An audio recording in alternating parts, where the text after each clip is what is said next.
ഉണ്ണിയമ്മ അങ്ങോട്ട് വിളിപ്പിക്കും. തള്ള അറിഞ്ഞു? അതല്ലടാ, രണ്ട് ജാതകങ്ങൾ തമ്മിൽ ചേർച്ച നോക്കാൻ. അപ്പൊ താൻ എന്ത് ചെയ്യും? നോക്കും.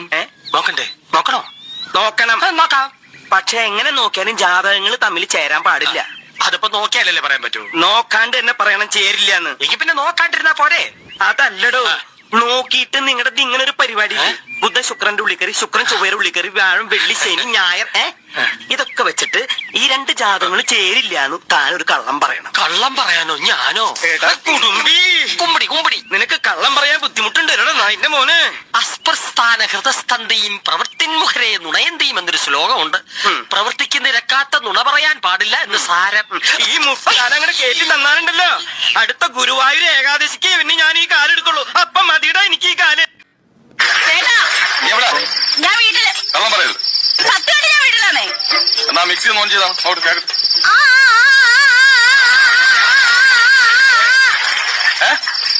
കേട്ടില്ലേ? ഇല്ല, ഒന്നുകൂടെ ഓൺ ചെയ്.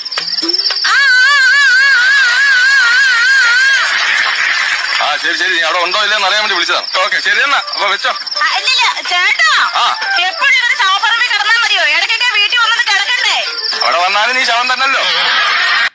ഈ ജീവിതത്തില് എല്ലാവർക്കും ഒരുപാട് ആഗ്രഹങ്ങളൊക്കെ ഉണ്ടാവും. അത് നീ പറഞ്ഞ ശരിയല്ല. പക്ഷെ അതൊന്നും നടക്കണമെന്നില്ലല്ലോ. ഇല്ല, എന്നാലും എന്റെ അച്ഛനും ഉണ്ടായിരുന്ന ഒരു ആഗ്രഹം. അതൊക്കെ ആഗ്രഹങ്ങളല്ലേ. എന്നെ നല്ലൊരു പോലീസുകാരനെ കൊണ്ട് കെട്ടിക്കണോന്ന്. എന്നിട്ട് എനിക്ക് കിട്ടിയതാ നിങ്ങളെ പോലെ ഒരു കിഴങ്ങും.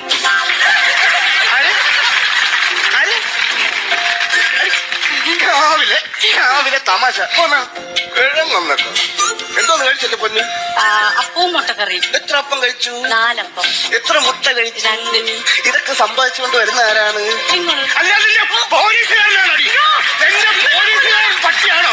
നിനക്ക് പോലീസ് ഞാൻ ഇവിടെ കിടന്ന് പച്ചക്കറി വിട്ടുണ്ടാക്കണം. പാറമടയില് പാറ അടിച്ചോണ്ടിരുന്ന രമണി രമാക്ക് പോലീസേ പോവുള്ളൂ. പോലീസ് ചേട്ടാ, അടുത്ത മാസം എന്റെ പിറന്നാൾ വരുന്നുണ്ട്. ഡേറ്റ് എന്നാന്ന് ഓർമ്മയുണ്ടോ? നമ്മുടെ എൻഗേജ്മെന്റ് ഡേറ്റ് ഓർമ്മയുണ്ടോ? നമ്മുടെ കല്യാണ ഡേറ്റ് ഓർമ്മയുണ്ടോ? ഞാനൊന്ന് ചോദിക്കട്ടെ, നമ്മള് ഹോം ലോൺ എടുത്തിട്ടുണ്ട്, അതിന്റെ EMI ഡേറ്റ് എന്താണെന്ന് അറിയോ? ഇല്ല. കാർ ലോൺ എടുത്തിട്ടുണ്ട്, അതിന്റെ EMI ഡേറ്റ് അറിയോ? ഇല്ല. പോട്ടെ, കറണ്ട് ബില്ല് എത്രയാണെന്ന് അറിയോ? ഇല്ല. ഇന്നത്തെ ഡേറ്റ് എന്താണെന്നെങ്കിലും അറിയോ? ഡേറ്റ് ചോദിച്ച് മനുഷ്യനെ പ്രാന്താക്കാൻ. ആ ഡേറ്റ് മറന്നാൽ EMI ഡേറ്റ് മറക്കില്ല. ഒടഞ്ഞു പോവാൻ ഞാൻ എന്താ പ്ലാസ്റ്റർ പാരീസിന്റെ ശില്പമാണോ? അത് കൊള്ളാലോ. നിന്റെ അമ്മ നിന്നെ ഗ്രൂം ചെയ്ത് വിട്ടാണോ ഈ കൗണ്ടർ ഇവിടെ അടിക്കാൻ വേണ്ടി? വിശേഷമൊന്നും ആയില്ലയോ? എന്തുവാ? അല്ല, 6 മാസമായാലും കല്യാണം കഴിഞ്ഞിട്ട് വിശേഷമൊന്നും ആയില്ലയോ എന്ന് ചോദിച്ചത്. അല്ലേ, ഈ നാട്ടുപുറത്തുള്ള നിങ്ങളെ പോലുള്ള അമ്മമാർക്കുള്ള സ്വഭാവം കല്യാണം കഴിഞ്ഞ് ഇച്ചിരി ഇനി വിശേഷം ആയില്ലയോ? 2 വർഷം കഴിഞ്ഞിട്ട് മതി ഞങ്ങളുടെ തീരുമാനം. ആണ്ട് കിടക്കുന്ന പുളിക്കാച്ചി ഇപ്പോഴത്തെ പിള്ളേർ ഇത് കാര്യം കേട്ടാ 2 വർഷം കഴിഞ്ഞു മതി പിള്ളേരെന്ന്. നിന്റെ അഭിപ്രായത്തിൽ എനിക്ക് 4 പിള്ളേര്. 4 പിള്ളേരോ? 12 പിള്ളേരെന്ന് പറയുന്നത് എല്ലാ സെക്രട്ടറിയും 12 13 അടിച്ച് കഴിഞ്ഞാൽ ക്ലീശ അടിക്കത്തില്ലയോ? അതുകൊണ്ട് ഞാൻ 4 ഒതുക്കിയത്. എന്നാലും പങ്കജാന്റി 4 പിള്ളേരെന്നൊക്കെ പറയുമ്പോ കല്യാണം കഴിച്ചിട്ട് താമോനായിട്ട് 3-ാം ദിവസം എന്റെ കൈയെ കയറി പിടിച്ചു. അവിടുന്ന് പറഞ്ഞാണ് പൊടിമോൻ ഇങ്ങനെ മുട്ടുകാലം നടക്കുന്ന സമയത്താണ് അങ്ങനെ എന്നെ ഒന്ന് വട്ടം പിടിച്ചത്. അതാണ് വത്സല. അത് കഴിഞ്ഞിട്ട് ഇയാൾ ഇങ്ങോട്ട് വന്നിട്ട് എന്നെ സൂക്ഷിച്ചൊരു നോട്ടം, അതാ സുഷമ. ഇത് ഞാൻ പറമ്പിൽ നിന്നപ്പോ എന്നെ ഒന്ന് വിളിച്ചപ്പോ ഞാൻ പറഞ്ഞു നിങ്ങളെ പണി നോക്കി പോണെന്ന് പറഞ്ഞാണ് രമണി. അല്ല പങ്കജാന്റി, ഈ 4 പിള്ളേരൊക്കെ വളർത്താൻ ഭയങ്കര പാടായിരിക്കും ഇല്ലയോ? താനി പിള്ളേരെ വളർത്താൻ ഭയങ്കര പാടൊന്നുമില്ല. പക്ഷെ ഇതുപോലെ കള്ളക്കഥ ഉണ്ടാക്കി അടിക്കാൻ മുടിക്കാൻ അപ്പോഴത്തേലും പണി അങ്ങോട്ട്. അമ്മായിയമ്മയൊക്കെ എങ്ങനെയുണ്ട് അവിടെ? അമ്മായിയമ്മ അല്ല പങ്കജാന്റി, അമ്മ. സത്യം പറയാലോ, ഒരു സ്വന്തം മോളെ എങ്ങനാണോ നോക്കുന്നത് അതുപോലെ എന്റെ അമ്മച്ചി എന്നെ നോക്കുന്നത് കേട്ടോ. എന്റെ പ്രതീക്ഷയെല്ലാം കളയാ വന്നല്ലേ. നാത്തുമ്പല്ലുണ്ടോ കെടുമ്പിച്ച ചേച്ചി കല്യാണത്തിന് വന്നപ്പോ കണ്ടില്ലായിരുന്നോ? കണ്ടായിരുന്നു. ഞങ്ങള് നാത്തോനും അല്ല, ഞങ്ങള് കൂട്ടുകാരിയാണ്. ഞങ്ങള് എടി പോടി ബന്ധം. എപ്പോ വന്നാലും എനിക്ക് എന്തെങ്കിലും മേടിച്ചോണ്ട് തരും കേട്ടോ. ഫ്രൂട്ട്സോ ഡ്രസ്സോ. ഭയങ്കര സ്നേഹം കേട്ടോ. എന്റെ മനസ്സൊക്കെ കലകി പോവാന്നല്ലേ. ഈ കെട്ടിയ ഈ ചെറുക്കൻ എങ്ങനെയുണ്ട്? ചെറുക്കനെ കാണുമ്പോ എന്തൊരു എനക്കീട് പോലെ നേട്ടനല്ലയോ? ഞാൻ ഇല്ലാത്തത് പറയാന്ന് വിചാരിക്കല്ലോ. ഇതുപോലെ സ്നേഹമുള്ള ഒരു മനുഷ്യൻ. എന്റെ ഭാഗ്യം കേട്ടോ, എന്നെ കൈവെള്ളയില കൊണ്ട് നടക്കുന്നത്. എന്തൊക്കെ സംഭവങ്ങൾ എവിടെ പൊടിഞ്ഞു കിടപ്പുണ്ട്. ഇല്ല, ഒരു കുഴപ്പമില്ല, ഒരു വിഷയമില്ല.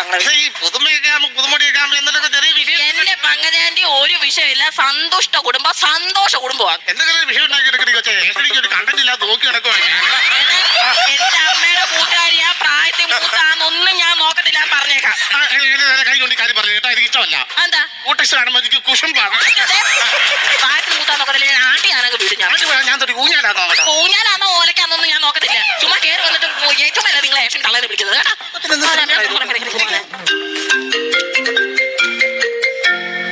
ഹലോ, എന്റെ പൊന്നറിഞ്ഞിട്ടോ, ഞാൻ എത്ര തവണ പറഞ്ഞു എനിക്ക് നിങ്ങളുടെ കൂടെയുള്ള ജീവിതം മടുത്തു, ഞാൻ അങ്ങോട്ട് വരുന്നില്ല, എന്നെ അങ്ങ് വെറുതെ വിട്ടേക്ക്.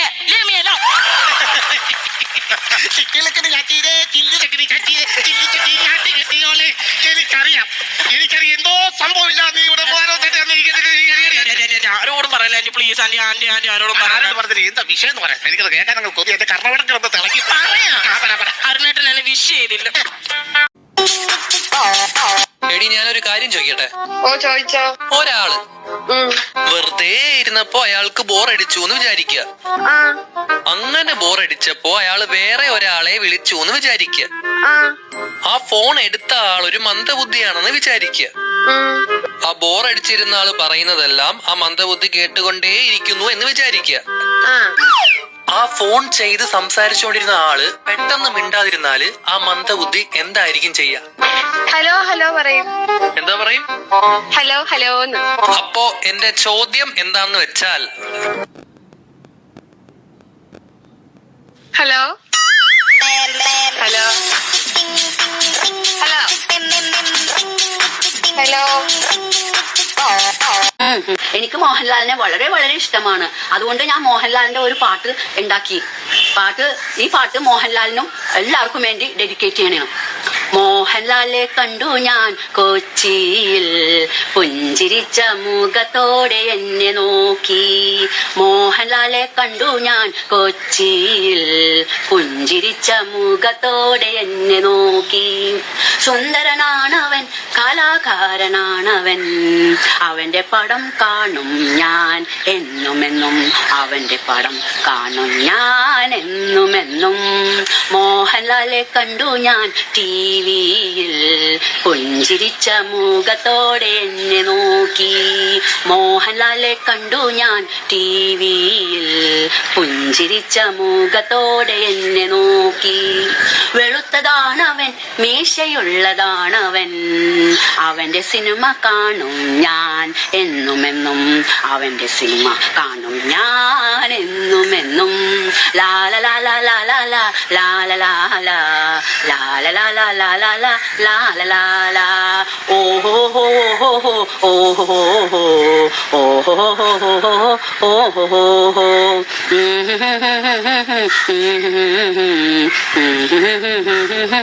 ലാംഗ്വേജ് പ്രോബ്ലം ആണോ? നിങ്ങളുടെ മദർ ടങ് എന്താന്ന് വെച്ചാൽ അതിൽ എന്നോട് സംസാരിച്ചോളൂ. ഏത് ഭാഷയാണെങ്കിലും ഞാൻ റിപ്ലൈ തരാം. മറാത്തി, തെലുഗു, കന്നഡ, മലയാളം. ആരൊക്കെയാണ് നിങ്ങൾ? അനന്തപത്മനാഭൻ ഇവിടെയല്ലേ താമസം? ഓ, മലയാളീസ് ആണല്ലേ? അതെ. മലയാളീസ് വളരെ ഡെർട്ടി ഫെല്ലോസ് ആണ്. എന്നാലും പറയൂ, വാട്ട് ഈസ് ദി പ്രോബ്ലങ്ങൾ? അനന്തപത്മനാഭനെ ഒന്ന് കാണണം. ആര്? അനന്തപത്മനാഭൻ. അതിന് ഇവിടെ വരെ വരേണ്ട കാര്യമില്ലല്ലോ. തിരുവനന്തപുരത്ത് ചെന്ന് കാണാമല്ലോ. ടെമ്പിൾ ഇല്ലേ, ടെമ്പിള്. നീ അദ്ദേഹത്തിന് ബ്രദറെ കാണുന്ന വെച്ചിട്ടുണ്ടെങ്കിൽ ഗുരുവായൂർ പോയാൽ മതി. അവിടെ ഉണ്ട് ടെമ്പിള്.